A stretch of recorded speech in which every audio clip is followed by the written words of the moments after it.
नमस्कार दोस्तों, स्वागत है आपका आपके अपने YouTube चैनल ओम डिजिटल स्टडी पर। साथियों, मैं हूं राकेश सिहाग। जैसा कि आपको पता है, हम 500 क्वेश्चनों का पार्ट नंबर 2 कर रहे हैं।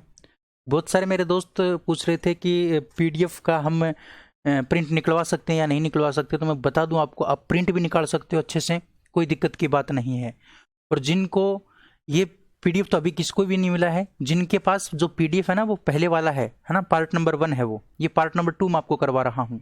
और इस क्लास का PDF भी आपको मिलेगा। यानी कहने का मतलब ये जो पार्ट नंबर 2 है ना PDF, ये PDF भी आपको इस वीडियो के डिस्क्रिप्शन में जाओगे तो वहां पर आपको मिलेगा, या फिर कमेंट बॉक्स में जाओगे तो कमेंट में आपको एक पर्सन, एक मतलब वो कमेंट है वो पिन किया हुआ मिलेगा हमारी तरफ से, उस के ऊपर आपको लिंक मिलेगा। उस कमेंट के ऊपर जो हमने पिन किया है उस कमेंट के ऊपर आपको लिंक मिलेगा, वहां से भी आप इस PDF को ले सकते हो। ठीक है, ये जो PDF है ना साथियों, ये दो प्रकार से मैं आपको दे रहा हूं। एक तो पहले प्रैक्टिस करने के लिए, यानी जिसके साथ आपको उत्तर नहीं मिलेंगे, सेम की सेम यही PDF मैं आपको दोबारा दे रहा हूं क्वेश्चनों के मतलब आंसर के साथ। 2 बार PDF मिलेगी आपको, ये है ना, एक साथ मिल जाएगी, एक साथ जोड़ के दे दूंगा। ऊपर तो आपको बिना आंसर की मिलेगी और नीचे मिलेगी आंसर की, क्योंकि पिछली PDF में बहुत सारे दोस्तों का ये कमेंट आ रहा था कि सर प्रैक्टिस करने के लिए दो। तो अब की बार मैं इसी PDF को प्रैक्टिस के लिए बना दिया है, और इसी PDF को मैंने बिना प्रैक्टिस यानी वैसे क्वेश्चनों के साथ मतलब आंसर के साथ बना दिया है। तो 2 प्रकार से मिलेगी आपको सेम PDF, है ना, एक बार आंसर के साथ, एक बार बिना आंसर के साथ। ठीक है, चलिए, तो आप डिस्क्रिप्शन से या फिर कमेंट बॉक्स से इसको देख सकते हैं PDF को। चलिए, आज हम बात करने वाले हैं 14 नंबर वीडियो की। तो वीडियो बड़ा इंटरेस्टिंग होने वाला है। चलिए वीडियो को स्टार्ट करते हैं। चैनल पर अगर पहली बार जुड़े तो आप चैनल को सब्सक्राइब कर लेंगे, बेल आइकन को प्रेस कर लेंगे। यहाँ पर नाम पटवारी है साथियों, लेकिन हर प्रकार के एग्जाम की दृष्टि से वेरी और वेरी इंपॉर्टेंट है ये। ठीक है, चलिए, हमारा भौतिक विज्ञान चल रहा था, फिजिक्स चल रहा था, और मैं आपको बता दूं हमारा फिजिक्स बहुत जल्द खत्म हो जाएगा, 3 वीडियो में कंप्लीट हो जाएगा। इसके बाद 2 वीडियो और आएंगे, उसके बाद हमारा फिजिक्स कंप्लीट है। यानी कहने का मतलब फिर हम क्या पढ़ने वाले हैं, थ्योरी क्लास पढ़ने वाले हैं, जो आपके एग्जाम की दृष्टि से बड़ी इंपॉर्टेंट होगी। ठीक है, हर प्रकार का क्वेश्चन, हर प्रकार का लेवल आप छू सकते हैं बस मेरी थ्योरी क्लास से। अगर आप अच्छा साथ देंगे तो मैं रेगुलर करूँगा क्लास। ठीक है, चलिए क्लास को आज हम शुरू करते हैं। आज हम बात करते हैं 421 नंबर क्वेश्चन से 420 नंबर क्वेश्चन तक मैं आपको पीछे करवा चुका हूँ। 421 नंबर क्वेश्चन ये रहा आपके सामने। चलिए, 421 नंबर क्वेश्चन आपके सामने है कि माध्यम का ताप 1 डिग्री सेंटीग्रेड बढ़ाने पर ध्वनि की चाल कितनी बढ़ जाती है। देखिए, ध्यान रखना चाहिए आपको कि जो ध्वनि होती है ना, ध्वनि की जो चाल होती है, ध्वनि का जो वेग होता है, वो किन किन बातों के ऊपर निर्भर करता है। एक नंबर आपको ध्यान रखना है, ताप के ऊपर निर्भर करता है। यानी अगर ताप बढ़ेगा तो वेग आपका क्या होगा, घटेगा। वेग भी क्या होगा, बढ़ेगा। ध्यान रखना, अगर ताप का मान बढ़ता है तो आपका वेग भी बढ़ता है। कहने का मतलब ताप के समानुपाती क्या होता है, आपका ध्वनि का वेग होता है। दूसरी जो इसकी निर्भरता होती है वो गैसों के अणुभार पर होती है। गैसों का अणुभार, गैसों का अणुभार, गैसों का अणुभार अगर बढ़ेगा तो इसका वेग क्या होगा, घटेगा। यानी मान लो ये इस प्रकार से गैस है और इसमें बहुत ज्यादा पहले इतने अणु थे, ठीक है, तो इसके अंदर जो वेग था ध्वनि का, अगर यही अणु बढ़ जाते हैं, इस प्रकार से ज्यादा बढ़ जाते हैं अणु, तो क्या हो जाएगा साथियों, गैस की मात्रा बढ़ने पर, ध्वनि का वेग क्या होता है, कम होता है। क्योंकि गैस में सबसे कम ध्वनि का वेग होता है, और जितनी ज़्यादा प्रबल गैस होगी उसके अंदर उतना ही कम क्या होगा, आपका ध्वनि का वेग होगा। तो गैसों का अणुभार बढ़ने पर क्या होता है, अगर अणुभार बढ़ेगा तो आपका वेग क्या होगा, घटेगा। ये बात हमेशा ध्यान रखोगे, कई बार ये क्वेश्चन पूछा गया है साथियों। ठीक है, इसी प्रकार से आपको ध्यान रखना है आर्द्रता के बारे में, इसी प्रकार से आपको ध्यान रखना है नमी के बारे में, आर्द्रता के बारे में। अगर नमी बढ़ती है, साथियों, तो आपका जो वेग है वो क्या होता है, घटता है। वेग क्या होता है, घटता है। आर्द्रता बढ़ने पर वेग क्या होता है, घटता है। यानी नमी बढ़ने पर वेग क्या होता है, घटता है। इसके बाद हम बात करते हैं 4 नंबर। तो आपको ध्यान रखना है दाब का कोई प्रभाव नहीं पड़ता। ध्वनि के वेग पर दाब का कोई प्रभाव नहीं पड़ता, ये बात बड़ी इंपॉर्टेंट है, ध्यान रखना। और 5 नंबर आपको ध्यान रखना है प्रत्यास्थता के बारे में। किसके बारे में, प्रत्यास्थता के बारे में। प्रत्यास्थता, अगर प्रत्यास्थता बढ़ेगी तो वेग भी क्या होगा, बढ़ेगा। प्रत्यास्थता बढ़ेगी तो वेग भी क्या होगा, बढ़ेगा। अब देखिए ध्यान से, प्रत्यास्थता का जो क्रम होता है वो किस प्रकार से होता है। प्रत्यास्थता का क्रम होता है ठोस, उसके बाद द्रव, उसके बाद गैस, यानी सबसे अधिक प्रत्यास्थ कौन होता है? ठोस होता है। सबसे कम प्रत्यास्थ कौन होता है? गैस होता है। तो प्रत्यास्थता बढ़ने पर वेग बढ़ता है, इसका मतलब ठोस में वेग क्या होता है? अधिक होता है। ठोस में वेग क्या होता है? अधिक। सबसे कम वेग किसके अंदर है? गैस के अंदर, ठीक है ना। पदार्थ की अवस्थाओं में गैस के अंदर सबसे कम वेग होता है ध्वनि का, और सबसे अधिक किसके अंदर होता है? ठोस के अंदर होता है। ये बात हमेशा ध्यान रखोगे, ठीक है ना। उम्मीद करते हैं बात आपको समझ में आ गई होगी। तो आपको पूछा है कि 1 डिग्री सेंटीग्रेड तापमान बढ़ाने पर ध्वनि की चाल कितनी बढ़ जाती है? तो 0.61 मीटर प्रति सेकंड बढ़ जाती है। 0.61 मीटर प्रति सेकंड, ये आंकड़ा ध्यान रखना हमेशा के लिए, बड़ा इंपॉर्टेंट बात मैंने आपको बताई है।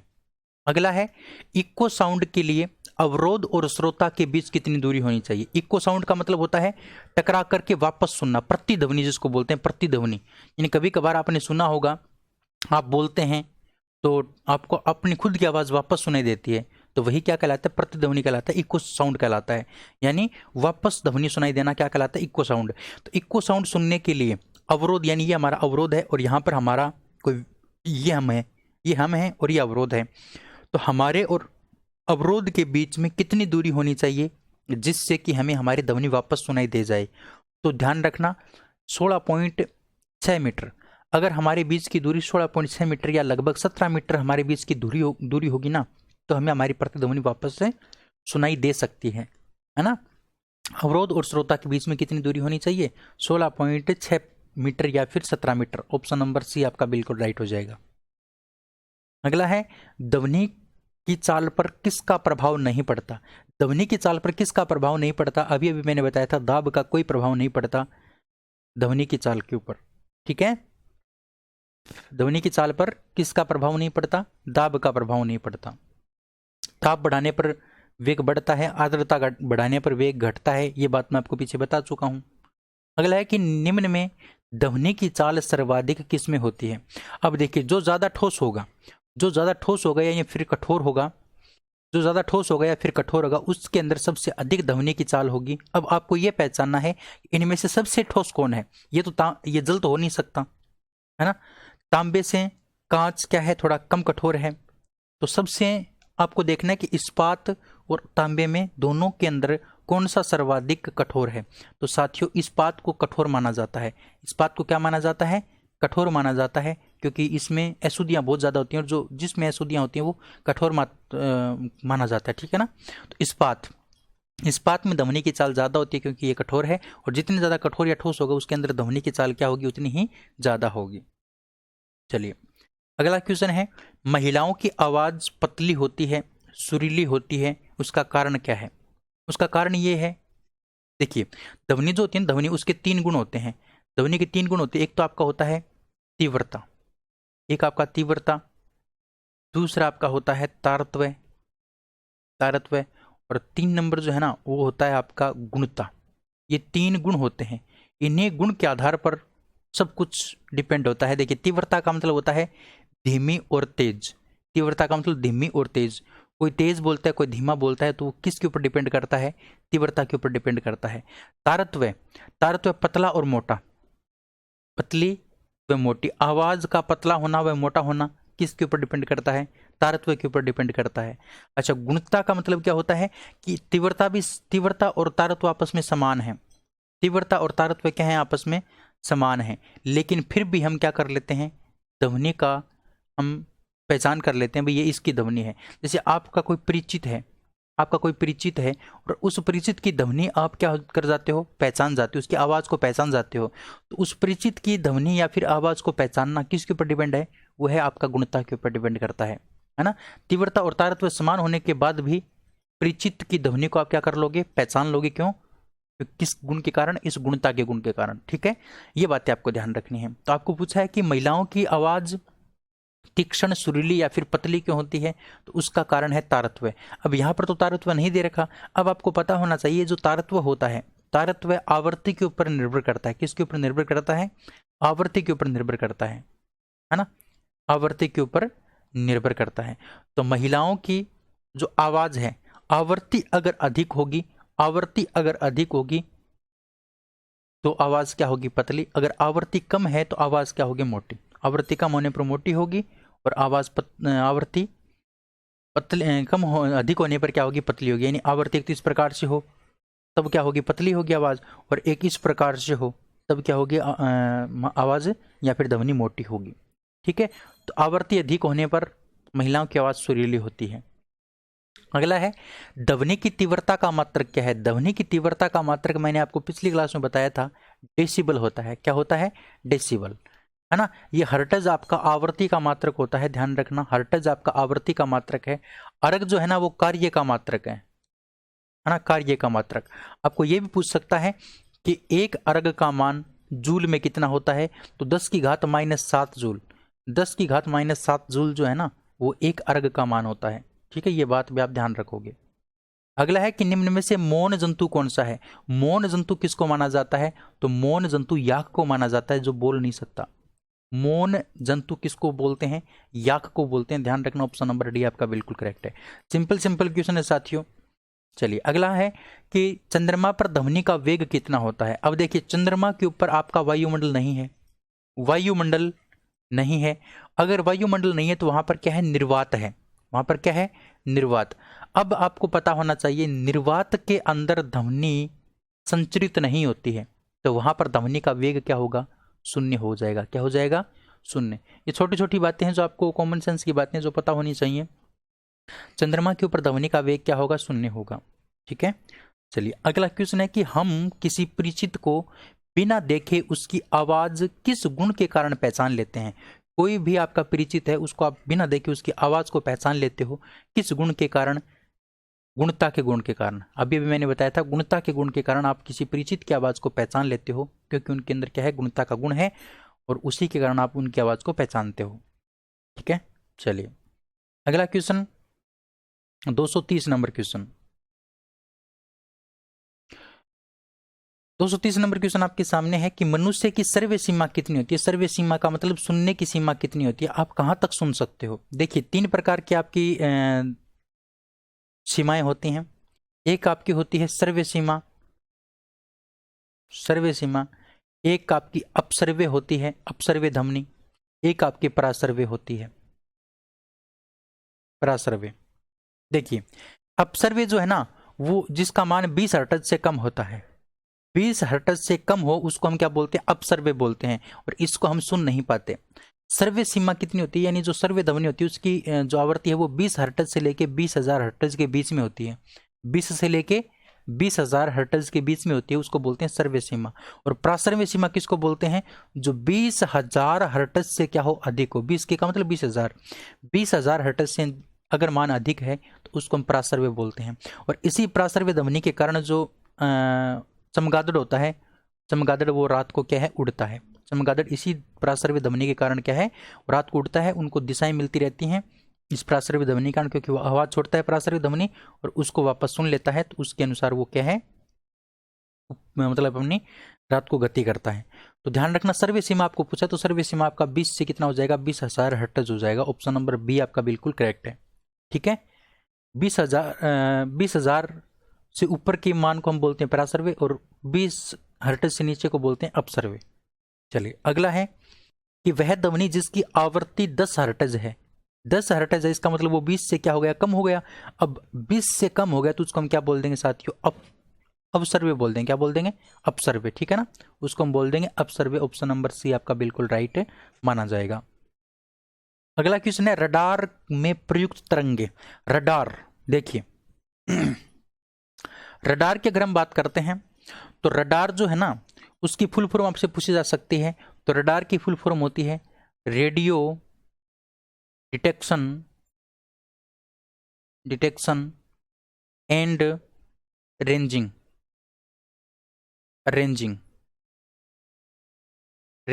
है ना, ये इसकी फुल फॉर्म है। रेडियो डिटेक्शन एंड रेंजिंग इसकी फुल फॉर्म है साथियों। और इस रडार में जो है ना, रडार के अंदर किसका उपयोग होता है, तो रडार के अंदर उपयोग होता है तो आपका सूक्ष्म तरंगों का, किसका, सूक्ष्म तरंगों का, है ना। और एक अवरक्त जो तरंगे होती हैं, अवरक्त तरंगे, उनका उपयोग भी किसके अंदर होता है, रडार के अंदर होता है ना। रडार के अंदर अवरक्त तरंगों का उपयोग भी होता है। ऑप्शन नंबर बी आपका बिल्कुल क्या हो जाएगा, करेक्ट आंसर। अवरक्त जो किरणें हैं इनका उपयोग रिमोट सेंसिंग में भी होता है। किसके अंदर होता है, रिमोट सेंसिंग में, है ना, रिमोट सेंसिंग में भी किसका उपयोग होता है? इसी अवरक्त किरणों का होता है। ठीक है, उम्मीद कर सकता हूँ बात आपको समझ में आई होगी। अच्छा, रडार जो है ना, रडार वो क्या करता है? वो वायुयान की चाल को मापता है, चाल का निर्धारण करता है। वायुयान चाल है ना, वायुयान चाल, उसकी दिशा यानी नेविगेशन, उसको मापने का काम करता है आपका रडार। ठीक है, एक इसी प्रकार का सोनार होता है। सोनार जो क्या करता है? सोनार जो है ना, वो समुद्र की गहराई को मापता है ना, समुद्र की गहराई को। सोनार जो है ना, वो समुद्र की गहराई को मापने में काम आता है, या फिर कोई समुद्र के अंदर की कोई वस्तु को मतलब खोजने में काम आता है सोनार। चलिए, अगला है कि रिमोट कंट्रोल में प्रयुक्त तरंगे कौन सी हैं? तो अभी भी मैंने बताया अवरक्त तरंगों का उपयोग किसके अंदर होता है? अवरक्त तरंगों का उपयोग आपका रडार में भी होता है और रिमोट सेंसिंग में भी होता है। अच्छा, अवरक्त तिरंगों की खोज किसने की थी? तो अवरक्त तिरंगों की जो खोज की थी साथियों, वो हर्सेल नाम के व्यक्ति ने की थी। किसने की थी? हर्सेल नाम के व्यक्ति ने। पराबैंगनी किरणों की खोज आपके रिटर नाम के व्यक्ति ने की थी। रेडियो तरंगों की खोज किसने की थी? मार्कोनी ने की थी। किसने की थी? मार्कोनी ने, है ना। और इसका मान मैंने आपको बताया था 20,000 हर्ट्ज से अधिक। 20,000 हर्ट्ज से अगर अधिक है मान तो उसको हम पराश्रवित तरंगे बोलते हैं। अगला क्वेश्चन है कि रडार का प्रयोग होता है। रडार का प्रयोग नेविगेशन में होता है। किसके अंदर होता है? नेविगेशन में, यानी दिशाओं को मापने में, दिशाओं का पता लगाने में रडार का उपयोग होता है, नेविगेशन। ऑप्शन नंबर ए आपका बिल्कुल करेक्ट होगा। अगला है समुद्र में डूबी हुई वस्तु का पता लगाने में कौन काम आता है? तो अभी अभी मैंने आपको बताया था सोनार काम आता है। समुद्र के अंदर डूबी हुई वस्तु का पता लगाने में सोनार का उपयोग होता है। अच्छा, सोनार की फुल फॉर्म आपसे अगर कोई पूछ ले, सोनार की फुल फॉर्म क्या होती है? तो सोनार की फुल फॉर्म आपको ध्यान रखनी है साथियों, sound navigation, sound navigation, sound navigation and ranging, ranging, sound navigation and ranging sonar की फुल फॉर्म होती है। ठीक है, और इस सोनार का उपयोग समुद्र के अंदर डूबी हुई वस्तु का पता लगाने में किया जाता है। टेलीस्कोप का मतलब आपका होता है साथियों, टेलीस्कोप का मतलब होता है दूरदर्शी। पेरिस्कोप का मतलब होता है परिदर्शी। और ये जो परिदर्शी है ना, पेरिस्कोप, इसका उपयोग किया जाता है छुपकर किसी वस्तु को देखने में, छुपकर किसी को देखने में, छुपकर किसी को देखने में, है ना। हम दिखाई नहीं देंगे अगले को, लेकिन हम उनको देख लेंगे पेरिस्कोप के द्वारा। और इसी पेरिस्कोप का उपयोग हमारी सेनाएं करती हैं दुश्मन को देखने के लिए, सेनाएं करती हैं दुश्मन को देखने के लिए पेरिस्कोप का उपयोग। ठीक है, चलिए अगला है सोनार में प्रयुक्त तरंगे कौन सी होती हैं? सोनार के अंदर कौन सी तरंगे प्रयुक्त की जाती हैं? तो साथियों जो सोनार होता है ना, उसके अंदर की जाती हैं प्रासर्व्य तरंगे। कौन सी तरंगे? प्रासर्व्य तरंगे। सोनार के अंदर प्रासर्व्य तरंगे काम आती हैं, ये बात आप अच्छे से ध्यान रखोगे। ठीक है ना, प्रासर्व्य तरंगे समझ में आ गई होगी अच्छे से, बिल्कुल। चलिए आगे बढ़े ना, नेक्स्ट प्रासर्व्य तरंगे, ऑप्शन नंबर ए आपका बिल्कुल करेक्ट होगा। अगला क्वेश्चन है कि सोनार का उपयोग किस क्षेत्र में होता है? तो साथियों नेविगेशन को ही मापने में सोनार का उपयोग होता है, नेविगेशन, है ना। समुद्र में डूबी हुई कोई वस्तु को, क्योंकि इसके अंदर आता ही नेविगेशन है। ठीक है, सोनार का उपयोग किया जाता है नेविगेशन में। अगला है बूढ़े नहीं, बड़े होल में, बड़े होल, कोई बड़ा होल है आपका, इस प्रकार से कोई बड़ा होल है, उसमें गलीचे ध्वनि के किस गुण को रोकने के लिए बिछाए जाते हैं? बड़ा कोई होल है, उसके अंदर गलीचे बिछा दिए जाते हैं, इस प्रकार से थर्मोकोल वगैरह लगा दिया जाता है, तो वो किस गुण को रोकने के कारण बिछाए जाते हैं? तो वो आपका होता है अनुरणन। अनुरणन का मतलब बार बार परावर्तन होना। बार बार परावर्तन होगा तो हम बोल के रुक जाएंगे तो भी हमें क्या है, ध्वनि सुनाई देगी, उसको बोलते हैं अनुरणन। क्या बोलते हैं? अनुरणन। उस अनुरणन के गुण को रोकने के लिए आपको क्या करना पड़ता है? बड़े होलों के अंदर गलीचे वगैरह बिछाने पड़ते हैं। ठीक है, ये बातें आपको ध्यान रखनी है। अगला क्वेश्चन है आपके सामने साथियों 441 नंबर क्वेश्चन कि निम्न में से ध्वनि तरंगों का संचरण संभव नहीं है। ध्वनि तरंगों का संचरण कहाँ पर नहीं होता? तो ध्वनि तरंगों का संचरण आपका निर्वात के अंदर नहीं होता है, ठोसों के अंदर सबसे अधिक होता है। ठोस में सबसे अधिक, गैस में सबसे कम होता है, गैस में सबसे कम होता है, निर्वात में बिल्कुल भी नहीं होता, बिल्कुल शून्य होता है। चलिए, नम वायु में ध्वनि की चाल शुष्क चाल से होती है। देखिए अभी भी मैंने आपको बताया था आर्द्रता या फिर नमी, आर्द्रता या फिर नमी, नमी अगर बढ़ेगी तो आपका वेग घटेगा। ठीक है, अगर नमी बढ़ेगी तो वेग आपका क्या होगा, घटेगा। नमी घटेगी तो वेग बढ़ेगा। अब आपको पूछा है कि नम वायु है आपकी, नम वायु के अंदर ध्वनि की चाल है ना, वो शुष्क वायु से क्या होगी, कम होगी या फिर अधिक होगी। भाई अनंत और शून्य होने का तो कोई कारण ही नहीं है। नम वायु के अंदर ध्वनि की चाल कम होगी या फिर ज्यादा होगी, तो आपको पता होना चाहिए। शुष्क वायु है, इसके अंदर तो क्या है भाई, नमी कम होगी, नमी बढ़ेगी तो चाल तो कम होगी। देखिए अभी अभी मैंने आपको बताया है, कम हो जाएगी। ऑप्शन नंबर ए आपका बिल्कुल करेक्ट होगा, ठीक है ना। चलिए अगला क्वेश्चन है, समान ताप पर वायु दाब दुगना करने पर चाल में क्या परिवर्तन होगा। देखिए आपको पूछा है वायु दाब दुगना करने पर। अब मैंने आपको बताया था दाब का कोई प्रभाव नहीं पड़ता, तो अगर दाब का कोई प्रभाव नहीं पड़ेगा तो ध्वनि की चाल समान रहेगी, पहले की जैसी रहेगी, उसमें कोई परिवर्तन नहीं आएगा, क्योंकि दाब का कोई प्रभाव ही नहीं है। अगर दाब का कोई प्रभाव नहीं है तो ध्वनि की चाल भी क्या है, समान ही रहेगी, समान ही चाल से वो चलेगी, ठीक है। चलिए अगला है, पराध्वनिक वायुयान की चाल ध्वनि की चाल से कितने गुना होती है ना, ध्वनि की चाल से कितने गुना होती है। तो ध्यान रखना 1/10, 1/10 ना, प्राध्वनिक जो है ना, प्राध्वनिक वायुयान की चाल ध्वनि की चाल से 1/10 होती है। ऑप्शन नंबर डी आपका बिल्कुल करेक्ट होगा। एक फैक्चुअल क्वेश्चन है जो आपको फैक्ट के माध्यम से याद रखना है। पराध्वनिक जो वायुयान है, वायुयान जो चलती है उसकी जो चाल है ना, वो ध्वनि की चाल से क्या होती है, 1/10 कम होती है, 1/10 कम। मान लो ध्वनि की चाल 100 है, उसकी 10 कम होगी, कहने का मतलब 90 होगी, है ना, वायुयान की। इस प्रकार से आपको ध्यान रखना है, 1/10 कम ध्यान रखना है आपको। अगला है कि एक पूर्णतः दृढ़ छड़ में ध्वनि की चाल कितनी होगी। पूर्णतः दृढ़ है, पूर्णतः दृढ़ है साथियों, तो उसके अंदर तो बहुत ज्यादा ध्वनि की चाल होगी, इसका मतलब उसमें क्या होगी, अनंत होगी। शून्य तो हो नहीं सकती, हम उसको संख्या में माप नहीं सकते, तो वो क्या होगी, अनंत हो जाएगी। यानी पूर्णतः दृढ़ है, पूर्णतः अगर दृढ़ है तो उसके अंदर ध्वनि की जो चाल होगी वो क्या होगी, अनंत होगी साथियों। ऑप्शन नंबर बी आपका बिल्कुल राइट माना जाएगा, ठीक है। चलिए अगला है कि निम्न में से कौन सी ध्वनि का तारतम्य अधिक होता है।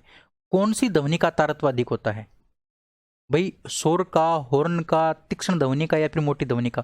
तारतम्य अधिक, अगर तारतम्य अधिक है साथियों तो वो किसका होगा, आपकी मोटी ध्वनि का होगा। किसका होगा, मोटी ध्वनि का। तारतम्य अधिक होने के कारण ध्वनि मोटी सुनाई देती है, और तारतम्य कम होने के कारण आपकी ध्वनि क्या सुनाई देती है, तीक्ष्ण सुनाई देती है, ठीक है। तो ऑप्शन नंबर आपका डी क्या होगा, बिल्कुल करेक्ट। चलिए अगला क्वेश्चन है, दो अंतरिक्ष यात्रियों के चंद्र तल पर बोलने पर, दो अंतरिक्ष यात्रियों के चंद्र तल पर बोलने पर क्या होगा, है ना। चलिए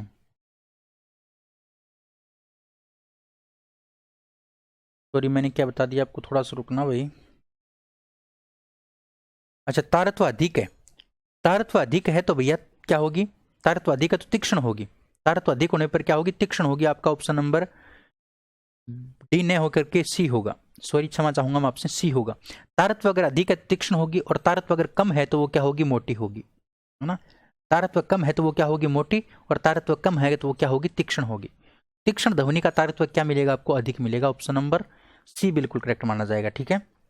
चलिए दो अंतरिक्ष यात्रियों के चंद्र तल पर बोलने पर, चंद्र तल का मतलब चंद्रमा के ऊपर वो बोल रहे हैं, तो चंद्रमा के ऊपर तो वायु नहीं है, वायु है नहीं, तो ध्वनि एक दूसरे को नहीं सुनाई देगी, यानी ध्वनि सुनाई नहीं देगी, ध्वनि सुनाई नहीं देगी। ऑप्शन नंबर आपका सी क्या है, बिल्कुल करेक्ट है। क्योंकि जो ध्वनि होती है वो कब सुनाई देती है, जब वायु हो, वायु माध्यम में ही क्या है, वो संचरित होती है, वायु माध्यम में वो संचरित होती है। जहां पर निर्वात होता है, निर्वात में ध्वनि का संचरण नहीं होता है। तो चंद्रमा जो है उसके ऊपर तो ध्वनि क्या है, नहीं है, यानी वायु नहीं है, वायु नहीं है उसका मतलब वहां पर क्या है, निर्वात है। अगर निर्वात है तो वहां पर ध्वनि का संचरण नहीं होगा, ध्वनि का संचरण नहीं होगा। तो आपका ऑप्शन नंबर आपका क्या हो जाएगा, सी बिल्कुल करेक्ट हो जाएगा, ठीक है। चलिए अगला क्वेश्चन है, जल के पृष्ठ पर संचरित तरंग, यानी ये आपकी जल है, ये मान लो कोई आपका समुद्र है, और इसमें इस प्रकार से तरंगे चलती हैं। वो तरंगे किस प्रकार की तरंगे होती हैं, वो तरंगे आपकी अनुप्रस्थ तरंगे होती हैं। कौन सी तरंगे होती हैं, अनुप्रस्थ तरंगे। याद रखना आपको, जल के पृष्ठ पर जो तरंगे होती हैं वो किस प्रकार की तरंगे होती हैं, अनुप्रस्थ तरंगे होती हैं। ऑप्शन नंबर ए आपका बिल्कुल क्या होगा, राइट होगा साथियों, ठीक है। चलिए आज मैंने आपको 450 नंबर क्वेश्चन तक करवा दिया है, हमारे 50 क्वेश्चन बाकी हैं, वो मैं आपको 2 वीडियो में कंप्लीट करवा दूंगा। उसके बाद हम साथियों थ्योरी क्लास पढ़ने वाले हैं, इसके बाद हम थ्योरी क्लास पढ़ेंगे बहुत ही अच्छे तरीके से। ठीक है। इस क्लास का जो पीडीएफ है या फिर इस पार्ट नंबर 2 का जो पीडीएफ है साथियों, वो आपको मिलेगा कमेंट बॉक्स में, कमेंट किया हुआ पिन, आपको कमेंट पिन किया हुआ मिलेगा, वहाँ पर इसका पीडीएफ मिल जाएगा। पीडीएफ मैंने आपको बताया 2 तरीके से मिलेगा, 2 प्रकार के पीडीएफ मिलेंगे इसमें। एक तो प्रैक्टिस सेट के लिए, और उसी के नीचे आपको मिलेगा आपका ये क्वेश्चन का, मतलब साथ में आंसर भी आपको मिलेगा दूसरे पार्ट में, है ना। मतलब दूसरे प्रकार में 2 प्रकार का देंगे आपको, प्रैक्टिस भी कर सकते हो और इनको पढ़ भी सकते हो अच्छे से। ठीक है, चलिए आज की इस वीडियो में इतना ही, अगले वीडियो में फिर मिलेंगे, तब तक के लिए जय हिंद जय Bharat, thank you, bye bye.